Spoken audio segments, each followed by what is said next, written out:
आज हम लोग इस लेक्चर में सेल मेम्ब्रेन या प्लाज्मा मेम्ब्रेन पढ़ेंगे। साइटोलॉजी के पार्ट्स में सेल मेम्ब्रेन या प्लाज्मा मेम्ब्रेन के बारे में पढ़ेंगे। ठीक, आप जानते हैं अगर ये कोई सेल है तो सेल वाल के, अगर प्लांट सेल सेल वाल के नीचे ये डॉटेड मेम्ब्रेन पाई जाती है, इसी को हम प्लाज्मा मेम्ब्रेन कहते हैं। क्या कहते हैं? प्लाज्मा मेम्ब्रेन, या इसी को हम सेल मेम्ब्रेन कहते हैं। इसी के बारे में पढ़ना जानते हैं। प्लाज्मा मेम्ब्रेन हमेशा किसका बना होता है? लिपिड प्लस प्रोटीन का बना होता है। किसका बना होता है? लिपिड प्लस प्रोटीन का बना होता है। प्लाज्मा मेम्ब्रेन किसका बना होता है? लिपिड प्लस मेम्ब्रेन का बनता है। Cell membrane name given by Nageli, cell membrane name given by Nageli and Cramer. यानी सेल मेम्ब्रेन नाम किसने दिया था? नगेली और कार्मर ने दिया था। इसको याद रखेंगे। अब आता है plasmalemma name given by cell membrane का नाम कौन? क्लोवर ने दिए थे। ठीक है, अब आते हैं इसमें प्लाज्मा मेम्ब्रेन या सेल मेम्ब्रेन के 3 मॉडल हैं। पहला सैंडविच मॉडल। क्या है? Sandwich model. दूसरा है आपका रॉबर्टसन मॉडल। तीसरा है आपका फ्लूइड मोज़ेक मॉडल। फिर से एक बार देख लीजिए, 3 मॉडल है।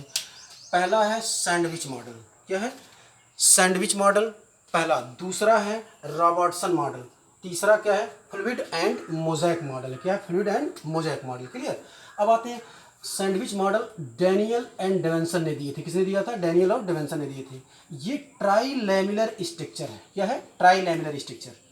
समझ पा रहे क्या है? ट्राई लैमिलर स्ट्रक्चर है, मतलब इसमें लिपिड और 2 प्रोटीन के लेयर पाए जाते हैं। अब इसका अगर देखेंगे तो सबसे बाहर प्रोटीन का एक लेयर है, उसके बाद लिपिड का लेयर है, फिर लिपिड का लेयर है, फिर और एक प्रोटीन। यानी 2 प्रोटीन के लेयर के बीच में लिपिड का लेयर धसा हुआ है। यानी 2 प्रोटीन लेयर के बीच में लिपिड का लेयर है। तो देखिए प्रोटीन लेयर कितना है? बाहर वाला 20 एंगस्ट्रॉम का है। फिर नीचे वाला कितना हो जाएगा? 20 का ही होगा। नीचे वाला में कितना होगा? 20 का ही होगा। आपका नीचे वाला कितना होगा? ये भी 20 का ही होगा। और दोनों जो प्रोटीन के लिपिड के लेयर हैं वो कितने होंगे? 35 एंगस्ट्रॉम। टोटल 75 एंगस्ट्रॉम हो जाएगा। फिलहाल उसको छोड़िए। जो लिपिड लेयर है उसका लिपिड का 2 भाग, हेड और टेल है। हेड होता है नॉन पोलर हाइड्रोफिलिक पार्ट है, और टेल जो है नॉन पोलर हाइड्रोफोबिक पार्ट है। तो हेड जो होता है वो associated with hydrogen bond and ionic bond से एसोसिएटेड होता है, और जो टेल होता है एसोसिएटेड विथ वंडरवाल फोर्स से एसोसिएटेड। इसको ध्यान रखेंगे आप। ठीक है, इस मॉडल को हम कहते हैं PLLP मॉडल भी कहते हैं। क्या कहते हैं? PLLP मॉडल भी कहते हैं। P मतलब प्रोटीन, LL मतलब लिपिड और प्रोटीन। रॉबर्टसन मॉडल, इसको यूनिट मेम्ब्रेन कॉन्सेप्ट भी कहते हैं। रॉबर्टसन मॉडल देने वाले वैज्ञानिक का क्या नाम है? रॉबर्ट ब्राउन है।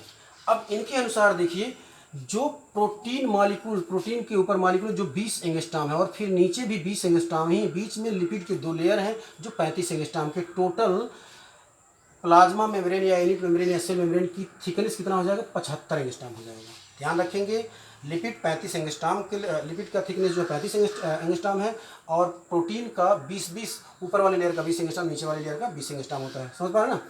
अब इसको देखिए, तीसरा जो आपका मॉडल है फ्लूइड एंड मोज़ेक मॉडल। ये मोर एक्सेप्टेड, सबसे ज़्यादा इंपॉर्टेंट या आधुनिक मॉडल यही है। देने वाले कौन है? Given by Singer and Nicolson 1972 में दिया था। अब देखिए इनके अनुसार proteins are present in the form of iceberg of sea of lipid. इसको याद रखेंगे। प्रोटीन आर फॉर्म इन 3, जो प्रोटीन इसके मॉडल में पाया तो 3 प्रकार के होते हैं। कौन कौन से? एक्सटेंसिव प्रोटीन या पेरिफेरल प्रोटीन, ये ऑन पेरिफेरी बाहर की तरफ लगे होते हैं और इजिली रिमूव हो जाते हैं। दूसरा इंट्रिंसिक प्रोटीन या integral protein, they can not remove नहीं होते। और तीसरा है टनल प्रोटीन होता है। समझ पा रहा है ना? क्या होता है? Tunnel protein. Lipid and intrinsic protein form A mosaic plasma membrane. यही 2 क्या है? इस प्लाज्मा मेम्ब्रेन को मोज़ेक टाइप बना देते हैं। अब आप देखिए, इसमें ए लिपिड का लेयर है, ठीक है, और ए भी लिपिड का लेयर है। ये 2 लिपिड जो है बाई लेयर के हैं, लिख दिया गया है। जो प्रोटीन है देखिए, ये चारों तरफ इधर है तो पेरिफेरल प्रोटीन है, जो दोनों में वो टनल प्रोटीन है, और सिर्फ एक लेयर में वो इंट्रिंसिक प्रोटीन है। समझ पा रहे हैं? अब आते हैं function of plasma membrane. Plasma membrane का फंक्शन, प्लाज्मा मेम्ब्रेन ट्रांसपोर्ट काम करता है, वो एक्टिव ट्रांसपोर्ट हो चाहे पैसिव ट्रांसपोर्ट सकता है। दूसरा काम है एक्सचेंज ऑफ गैसेज का एक्सचेंज करता है। तीसरा है सेलेक्टिव परमेबल है, और सेल टू सेल रिकॉग्निशन करता है। ये 4 प्लाज्मा मेम्ब्रेन के काम है।